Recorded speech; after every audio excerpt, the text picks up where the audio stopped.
অসাধারণ, অনবদ্য, সুপারব! যেভাবে 'জেলার 2' প্রোমো ভিডিওতে রজনীকান্তকে রিপ্রেজেন্ট করা হয়েছে, এক কথায় অনবদ্য।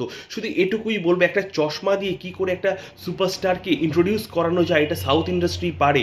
সিনেমায় তোমরা ওই সিনটা জাস্ট মানে আমি জানি না এটা সিনেমায় রাখা হবে কিনা, কিন্তু ট্রেলারে বা প্রোমোতে যে ছোট্ট সিনটা রাখা হয়েছে, তোমরা ওইখানটা পজ করে দেখো চিত্রনাট্যটা কি সুন্দরভাবে অ্যাপ্লাই করেছে। Picturisation hats off!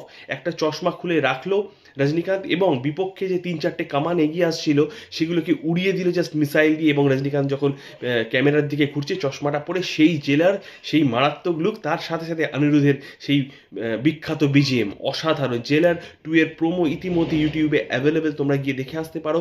বীভৎস লাগছে, রজনীকান্তকে টপ নচ লেগেছে, অ্যাকশন বেশ থাকতে চলেছে। জেলার 1 এর চেয়েও জেলার 2 এ বেশি লার্জার দ্যান লাইফ করতে চলেছে, এটুকু বলাই যায়। তোমরা সবাই অবশ্যই দেখে নিজস্ব মতামত জানিও। আমার নতুন ইউটিউব চ্যানেল সাবস্ক্রাইব করে দিও। Thank you.